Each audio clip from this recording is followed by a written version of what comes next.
ficar em pé. Deus está neste lugar. Você não sabe o momento que Deus passará, ou Deus enviará um anjo para ir até onde você está, entregando a sua bênção. Os anjos são ministradores de Deus que trabalham a nosso favor. Quantas vezes nós estamos em um culto e saímos da mesma forma que nós entramos, porque nós deixamos Satanás roubar a semente e a palavra do Senhor, roubar aquilo que Deus tem para nós durante um culto. O crente, ele vem para a casa do Senhor, ele vem para cultuar, meu querido. É um momento que é você e Deus, é um momento que é você e Deus, em nome de Jesus.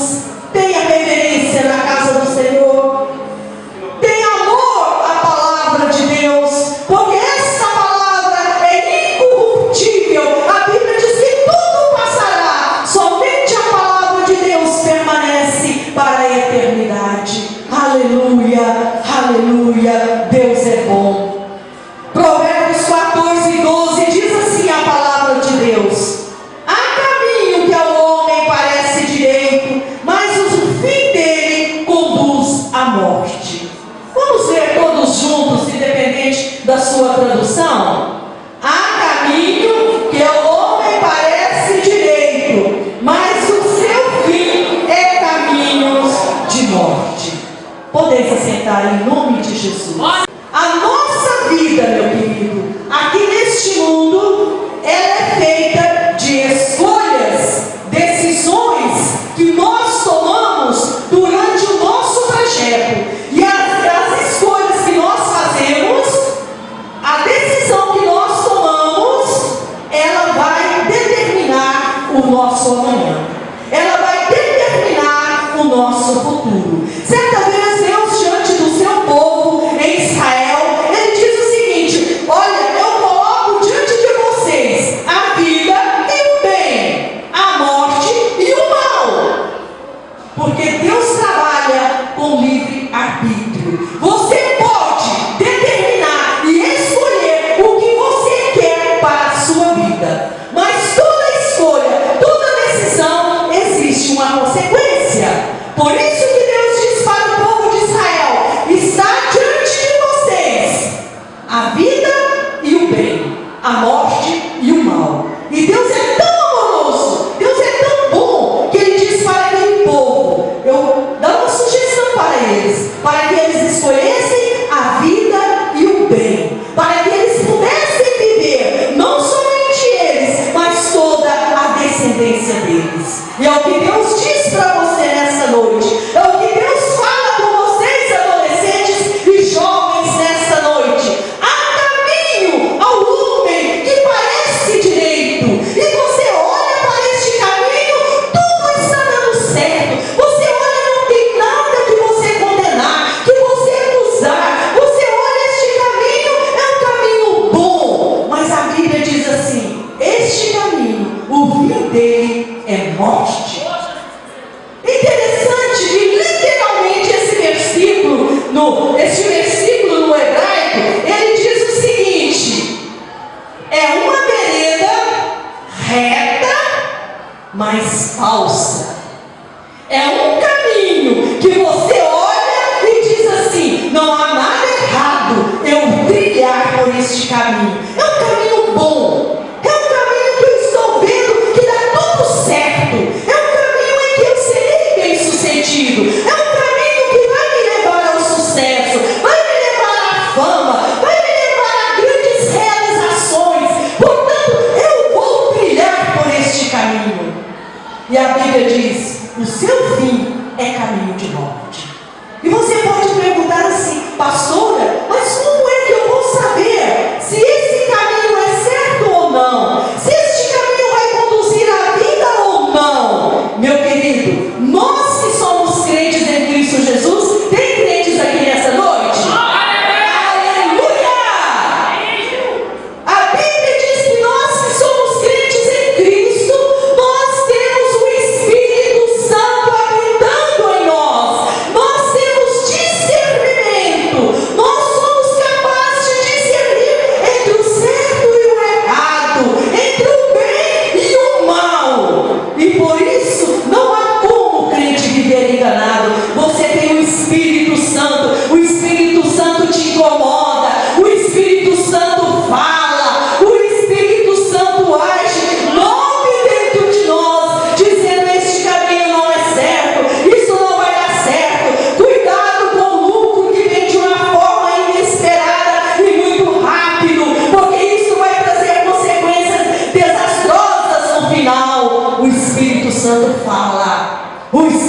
Santo fala. Ouça, meu querido, a voz do Espírito, porque Ele está dentro de nós e Ele fala conosco aonde nós estivermos. Você vai realizar um negócio, você vai entrar em um relacionamento, seja lá o que tipo de relacionamento for, amoroso ou de amizade, simplesmente de amizade. Peça a direção do Senhor, peça a direção do Senhor, porque existem caminhos que são colocados à nossa frente, como diz a própria tradução, literalmente no hebraico, que é uma vereda falsa. E acho tão tremendo que ainda diz assim: é uma vereda falsa, sendo reta, parece correta, promete sucesso, facilidade, mas é uma vereda traiçoeira e enganadora, e muitos entram por ela em busca de sucesso, de fama, de prazer e de facilidade. Cuidado, cuidado com aquilo que você pensa ser correto, mas se Deus não estiver no caminho, não vá, não vá, meu querido. O próprio Senhor Jesus, Ele se apresenta como caminho, quando Ele diz assim: eu sou o caminho, a verdade e a vida, ninguém tem ao Pai senão por mim. Se Jesus não for o caminho, não vai trilhar por essa vereda que você vai se dar mal. Em nome de Jesus, meu querido, peça a direção do Espírito Santo. Senhor, Senhor, me oriente, revele a mim, Senhor, a verdade. Não me deixe enganado, não me deixe enveredar por este caminho, Senhor. Se o Senhor não estiver comigo, eu não quero ir, se não for debaixo da tua orientação e com a tua presença, porque se a tua presença não for comigo, não vale a pena ir por este caminho. Aleluia, aleluia. Deus está falando contigo, meu querido. Diz um amém aí. Amém. Aleluia. Há caminho um homem que parece direito, mas o seu caminho, o seu fim conduz à morte, porque o caminho do Senhor é perfeito, o caminho de Deus é fortaleza, vale a pena, meu querido, e este caminho chama-se Jesus. Mas muitas vezes nós vivemos tão ocupados com essa vida, com as coisas dessa vida, que nós esquecemos de estar na presença do Senhor através da oração, da busca, da comunhão com o Espírito Santo. O Espírito Santo é a pessoa mais próxima de você, ele está dentro de você. O Espírito Santo é mais próximo do que o seu marido, o Espírito Santo é mais próximo de você do que a sua esposa, do que o seu namorado, do que a sua namorada, porque ele habita em você. Então tenha intimidade, tenha comunhão com o Espírito Santo, porque ele te conduz em toda a verdade. Meu querido, a palavra do Senhor diz assim: pensai nas coisas que são lá de cima e não nas que são aqui da terra. Quantas vezes nós temos envolvido tanto com coisas materiais, com as coisas seculares dessa vida, e esquecemos de buscar o sobrenatural, esquecemos de buscar as coisas de Deus. Buscar primeiro o reino de Deus e a sua justiça, e as demais coisas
ficar dando volta.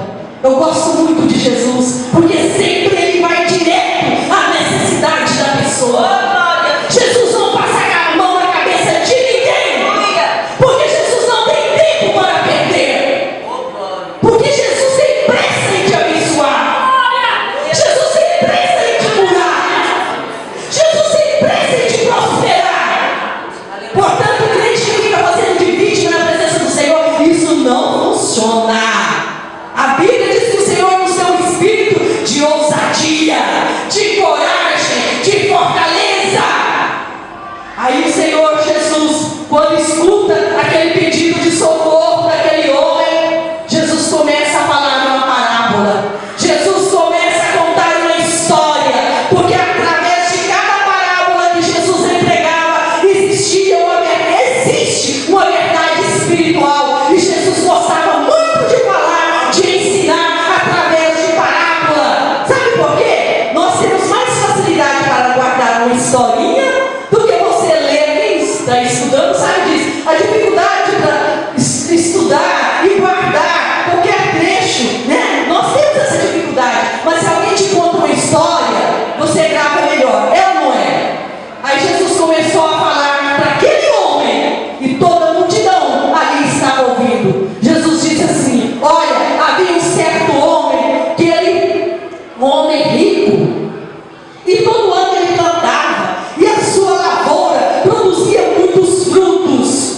E esse homem sempre plantando, e a sua riqueza aumentando, e a sua riqueza aumentando, até que chegou um determinado ano, que aquele homem olha para a sua plantação que estava prestes a colher, e ele diz consigo mesmo, porque as pessoas que preocupam unicamente com essa vida, você pode observar, elas ficam avarentas. Elas não têm tempo nem para relacionar com outras pessoas. Então aquele homem diz consigo mesmo: o que eu vou fazer? A minha plantação, a minha lavoura vai produzir muitos frutos, e eu não tenho aonde guardar todo o fruto da terra. O que eu vou fazer? Ele conversando, ele com ele, né? Você já viu as pessoas conversando sozinhas? Meu pai amava conversar sozinho, ele dialogava mesmo, o negócio é longe. Então tem pessoas que gostam de conversar sozinha. E estava ali aquele homem tentando resolver um grande problema, porque ele não tinha mais aonde colocar o produto da sua terra. Aí ele com ele chegou a uma conclusão: ah, já sei o que eu vou fazer. Eu vou derrubar todos os meus celeiros e vou construir outros bem maiores. E então eu vou colocar ali todo o produto da minha terra. E quando tiver tudo pronto, eu vou falar comigo mesmo: alma, alegra-te, come, bebe, regozija-te, porque tem depósito muitos bens. E Jesus disse: naquela noite que este homem encontrou uma solução para a sua vida secular, para a sua vida material, foi a noite que Deus disse para aquele homem: louco, louco, louco, esta noite pedirão a tua alma, e o que tens preparado e para quem será? Aquele homem vivia como se ele fosse eterno, como se um dia ele não fosse enfrentar uma eternidade. Ele pensou unicamente nessa vida, na sua sobrevivência. Você não precisa de temer a promessa do Senhor, que não vai te faltar água, não vai te faltar comida, não vai te faltar vestes, que o Senhor te sustenta, que segundo a sua riqueza em glória, Ele vai suprir cada uma de suas necessidades. Você crê nessa promessa do Senhor? Aleluia! Aleluia! Não preocupe com essa dívida que está para pagar, porque o teu Deus é o dono do ouro e da prata. Creia! Creia! Meu querido, você não é um qualquer, você é filho do Rei. Não há por que temer. Em nome de Jesus, creia que Deus está no controle dessa situação. Não seja como este homem rico e insensato, que ele viveu a sua vida como se não existisse Deus. E no momento que ele pensou que ia se dar bem, naquela noite Deus sabia chamar aquele homem, e Deus o chamou pelo nome de louco. Você tem vida de Deus dentro de você. Você não é qualquer. Portanto, longe de você toda ansiedade, toda preocupação,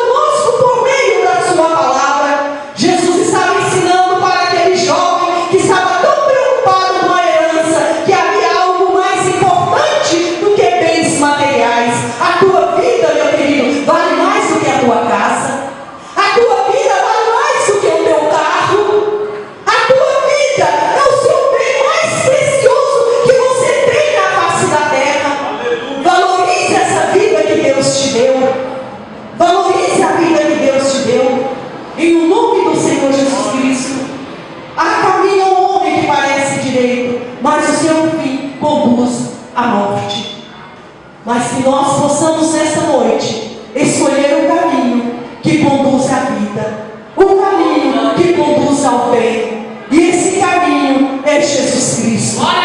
Este caminho é Jesus Cristo. E quem é crente em Cristo Jesus não anda à beira do caminho, mas ele anda no caminho que é o Senhor Jesus Cristo. Certa vez Jesus estava na casa de Marta e Maria, duas irmãs. E Marta estava tão preocupada com os afazeres domésticos que ela não tinha tempo para ouvir Jesus. Quantas vezes acontece isso conosco? Nós temos tantas coisas para fazer. Eu não posso ir no culto hoje. Eu preciso de fazer isso. Eu preciso de fazer aquilo. Sabe? Marta estava no caminho que aparentemente era correto, era certo, preocupado com os afazeres domésticos. Não deixe que nada e ninguém tire o seu tempo com Deus.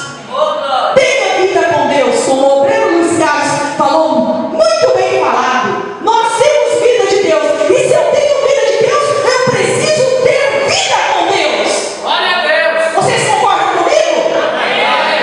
Como é que alguém pode ter vida de Deus e não ter vida com Deus? Tenha vida com Deus, meu querido. Tenha vida com Deus.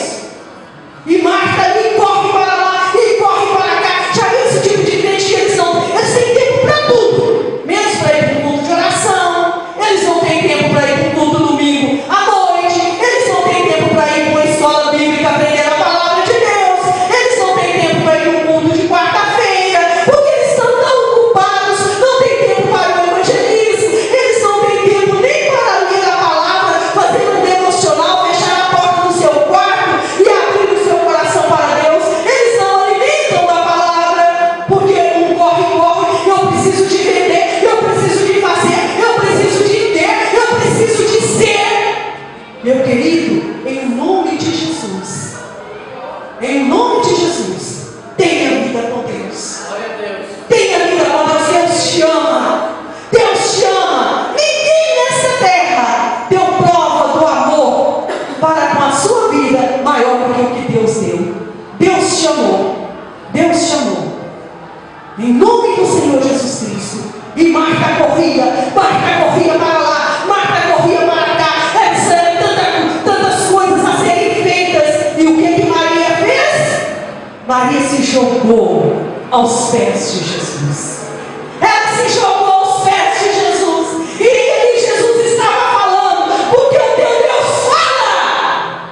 Você não pertence a um Deus mudo. O teu Deus fala. E Jesus então olha para aquela situação e diz assim: Marta, por que você está ansiosa? Maria escolheu a boa parte. Que nessa noite você possa escolher a boa parte. Qual é o teu talento? Em nome do Senhor Jesus, eu quero que você saia aqui dessa noite com um propósito de investir na obra do Senhor. Para assim, eu não sei que eu tenho dons, eu tenho talento, e eu quero colocar à disposição do teu reino, porque Deus te deu. Deus não tem prazer em ver nenhum crente esquentando o banco. Deus tem algo tremendo na tua vida. Enquanto você preocupar com as coisas espirituais, enquanto você estiver preocupado com a casa de Deus, em ser um dizimista fiel, ser um ofertante, estar na operação dos dons espirituais, Deus estará cuidando da sua família, Deus estará cuidando da sua vida financeira. Meu querido, é bíblico. Eu nunca vi, como Davi também podia dizer, o justo mendigar o pão, porque não existe isso. Todo crente que é fiel na obra do Senhor, todo dizimista fiel, todo aquele que está no exercício dos seus dons, Deus honra. Glória a Deus. Deus tem compromisso com aquele que tem compromisso com Ele. É verdade. Feche os seus olhos.